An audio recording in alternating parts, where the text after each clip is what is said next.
Has the world ever knocked you down? Once? Twice? You lost count. You don't remember asking, and yet you were born. Just as meaninglessly, you'll take your leave. Can there be purpose in this short and painful transition we call life? That's the kind of question tormenting you. Beaten every day by bullies and erased of all emotions because of his traumatic past, Yu spends every day of his life unwilling to fight back any hardship, simply waiting to die. But this suddenly changes when Kei takes him under his wing. As a boxing coach who has trained 5 world champions in his career, Kei immediately notices the monstrous talent in the kid, and just what he's been looking for: lack of humanity. There is nothing as simple and clear as a fist.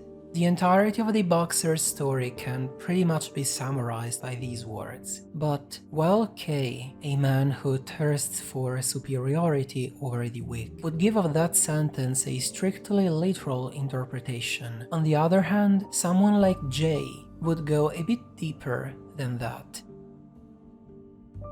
In this world, there are 2 types of people: the weak and the strong. Unfortunately, even when they don't stand a chance, the losers still have to go up against the winner. No matter the effort, failure is the only option in life when the outcome's been decided from the start, when strength and talent are not distributed equally among people.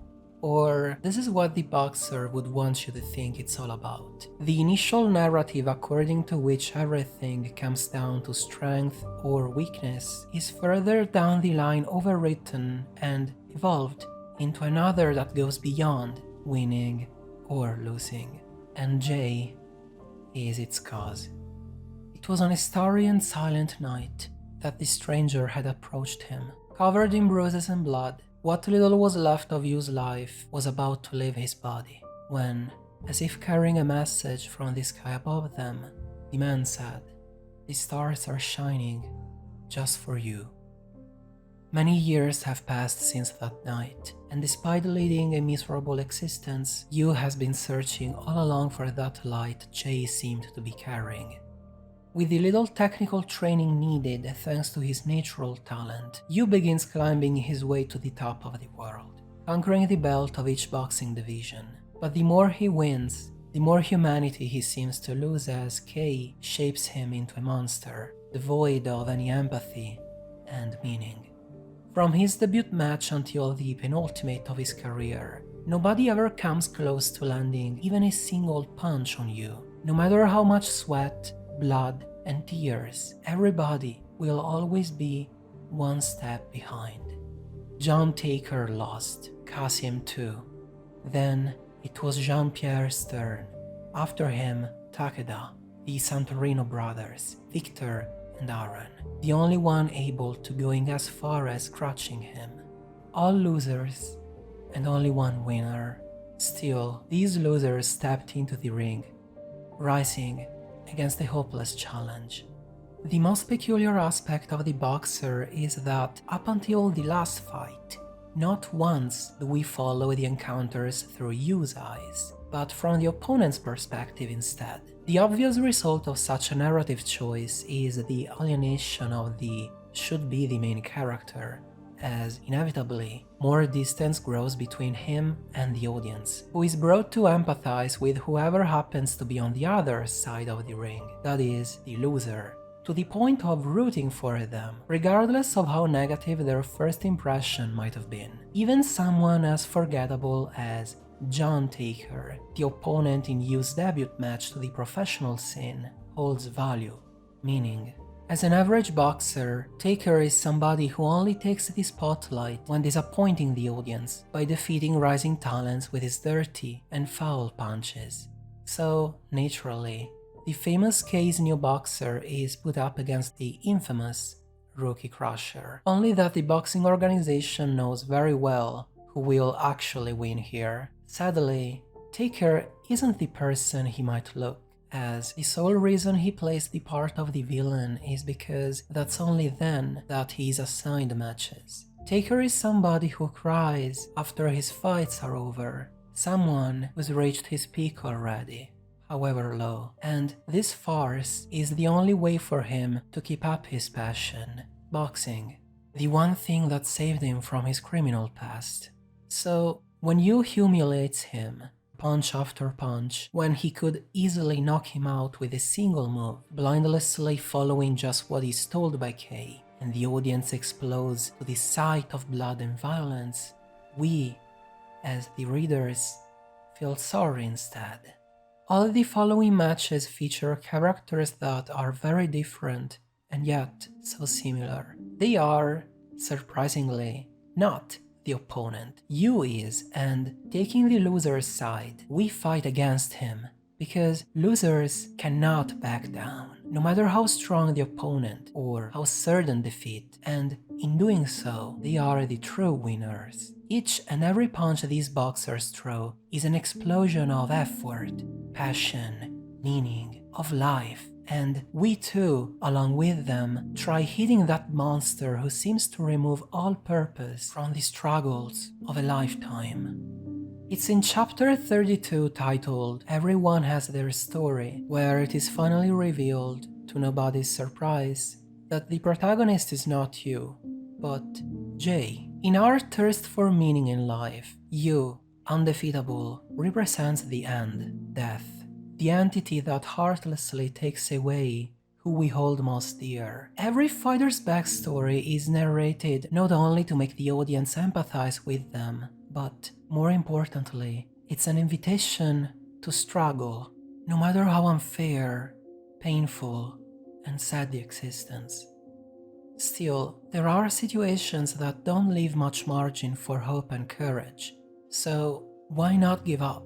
Isn't Kay's philosophy that the strong should crush the weak a natural and fair way of living? After all, life is an unreasonable game in which winning is impossible from the start. No one remains strong or a winner forever.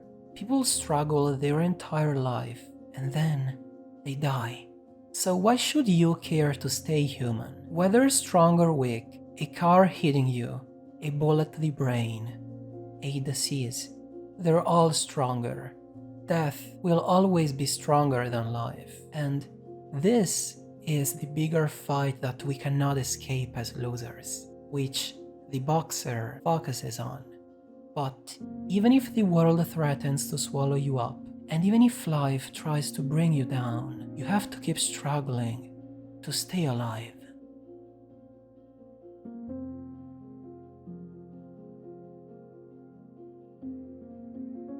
And the finish line for Jay is in his match against Yu. Terminally ill, he's decided to save that kid once more before it's too late. That kid has never felt happy despite all his titles. He even tried suiciding but was stopped by his cat, the only one keeping what remained of his humanity, before dying in the warmth of his arms. So much meaning meaninglessly disappears.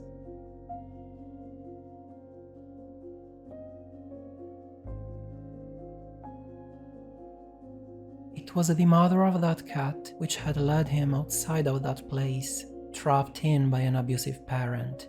On that night, Yu saw the world for the first time. He saw life be born, grow, and die.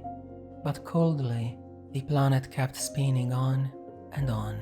Perhaps there is something that can stop the tyranny of time, relentlessly flowing and waiting for no one.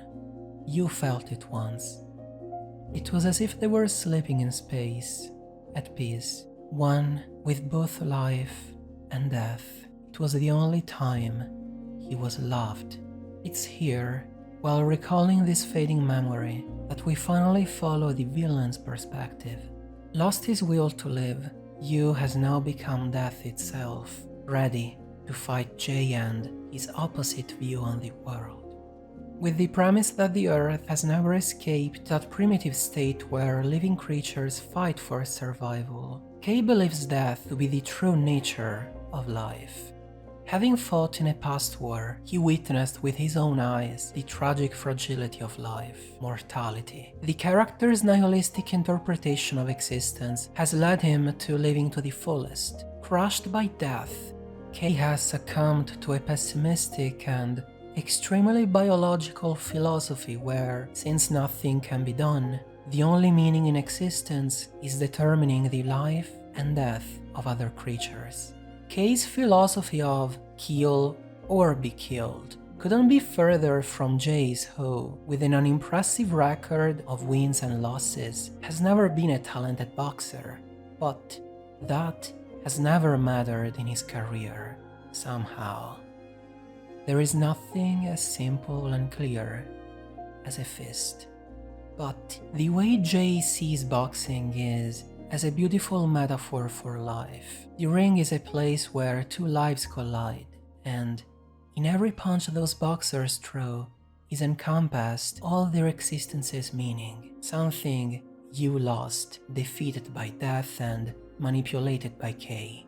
And of the struggle everyone must endure in life is given an exemplary show by Jay, who resists all of Yu's punches, devoid of all humanity, but still looking for that light, now dimmer than ever. The ring is a canvas Yu is painting with Jay's blood. Struggling under the adversary's punches, Jay has no intention of giving up. No matter how many fists Yu gets in, how overwhelmingly stronger death is on his side, Jay won't back down. From the beginning, there was nothing he could do. When finally he gets through that storm of death and does what nobody's been able to do, landing a single hit on Yu. It's only a tap, but in it is the sum of all his life and struggles. There is that light Yu had been desperately looking for. It's beautiful, but scary. We exist as the sum of countless lives that have come before us, but we only do so for a brief moment, and those who will follow us will share the same fate. Death defines life, the same way the sky defines the earth. Still, even when not visible, the stars are always there, shining just for you.